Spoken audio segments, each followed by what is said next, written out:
तो राधे राधे। कृष्णा ज्योतिष महोबा में आपका हार्दिक स्वागत है। कृपया आप हमारे चैनल को लाइक, शेयर एवं सब्सक्राइब करें तो हमें भी उत्साहवर्धन मिलेगा, काम करने में रुचि बढ़ेगी। मित्रों, आज बात करेंगे, अगर आप ज्योतिष के विषय में थोड़ा बहुत भी जानकारी रखते हैं, आशा करते हैं कि आप ज़रूर कुछ न कुछ जानकारी रखते हैं, तभी आप हमारे वीडियो को, हमारे इस कार्यक्रम को पसंद करते हैं, अपने लाइक और प्यारे से कमेंट देते हैं।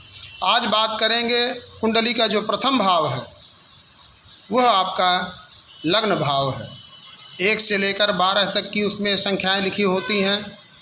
आप उनके विषय में विस्तृत जानकारी आप स्वयं जानते हैं, आप सीखते रहते हैं। तो जो लग्नेश होता है कुंडली का, वही सबसे प्रमुख पाया होता है। अगर आपका लग्नेश जन्म पत्रिका में मजबूत अवस्था में है, अपने ही घर में बैठा है, तो आप मान के चलिए जीवन की आपकी आधी से अधिक समस्याएं चुटकियों में निकल जाएंगी। उसके बाद अगर लग्नेश लग्न भाव में बैठा है तो बहुत उत्तम।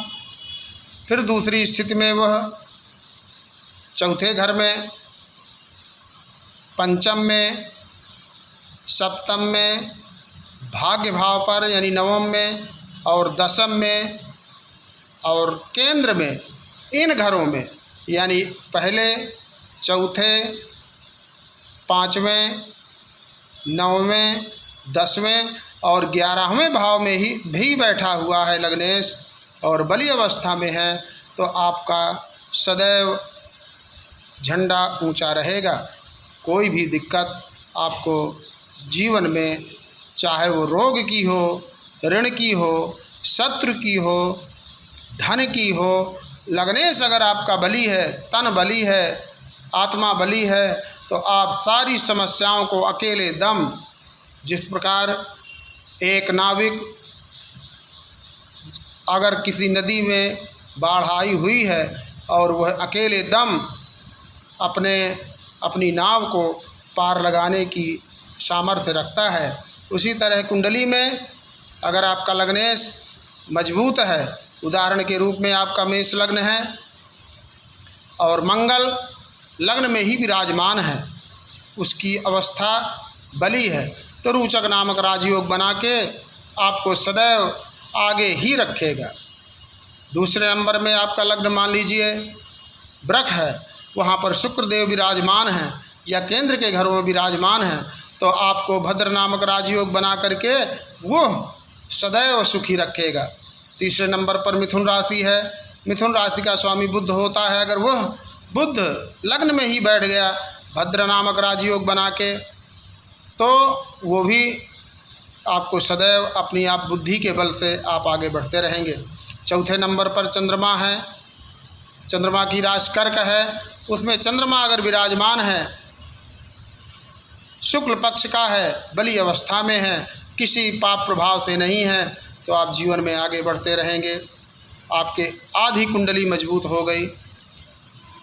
अगली 5वीं राशि सिंह लग्न है आपका और कहीं सूर्यदेव लग्न में आ गए, तो कहने क्या है, और अच्छे शुभ स्थान केंद्र त्रिकोण में बैठ गए, एकादश में बैठ गए, तो आपकी कुंडली बहुत पावरफुल है। कोई भी ग्रह चाहे जितना विपरीत हो आपको हरा नहीं सकता। 6वें नंबर पर कन्या राशि, कन्या राशि में उसके स्वामी पुनः फिर बुधदेव होते हैं, उनकी अगर पोजीशन लग्न में या केंद्र त्रिकोण में बैठी हुई है तो आपकी कुंडली बहुत अच्छी है, आप कभी हार नहीं मान सकते और आपका सदैव नाम ऊंचा रहेगा। इसी प्रकार तुला राशि में शुक्र, वृश्चिक राशि में मंगल, धनु राशि में गुरु, मकर राशि में शनि महाराज, कुंभ राशि में शनि महाराज और मीन राशि में फिर से गुरु महाराज। अपनी अपनी राशियां होती हैं, कुछ को 2 राशियां मिली हैं, कुछ को अकेली राशि मिली है। तो जो अपनी राशि में, लग्न में, केंद्र में, त्रिकोण में आपका लग्नेश बैठा हुआ इन 12 राशियों में, तो आपकी 50% समस्याएं यूं ही ख़त्म हैं। आपकी कुंडली बहुत बली है, आप कभी हार नहीं मान सकते। आपका लग्नेश आपको सदैव आगे ही बढ़ाता रहेगा। तो मित्रों, आप ज्योतिष में रुचि रखिए, अपनी कुंडली सामने रखिए और देखिए कि आपका लग्नेश कहाँ बैठा हुआ है। जो संख्या लिखी है उस संख्या का मालिक, आजकल तो गूगल में सारी चीज़ें हैं, आप नहीं जानते, आप डाल दीजिए कि एक संख्या का मालिक कौन होता है, सब आ जाएगा।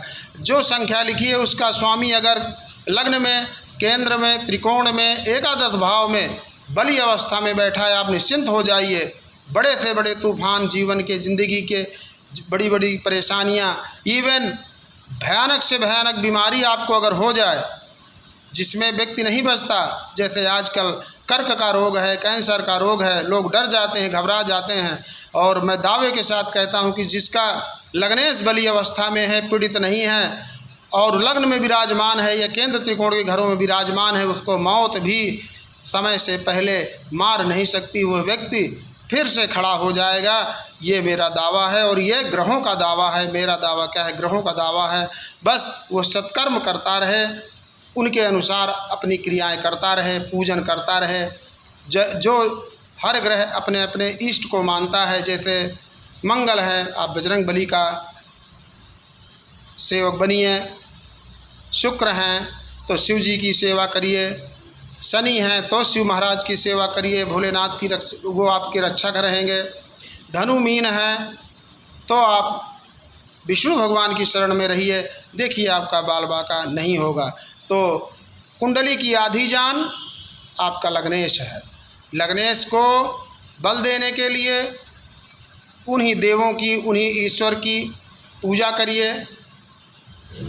अगर आप रत्नों में भरोसा करते हैं तो आप उनका रत्न भी धारण कर सकते हैं, क्योंकि देखिए रत्नों से भी हमको कुछ ना कुछ मिलता है, पॉजिटिव ऊर्जा मिलती है। तो रत्न भी धारण कर सकते हैं।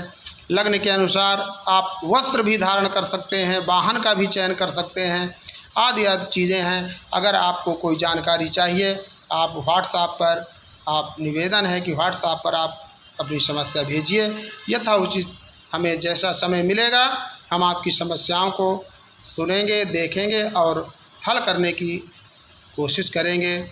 पुनः एक बार आप हमारे चैनल को सपोर्ट करिए, लाइक करिए, शेयर करिए और सब्सक्राइब करिए। इसी बात के साथ मित्रों, राधे राधे।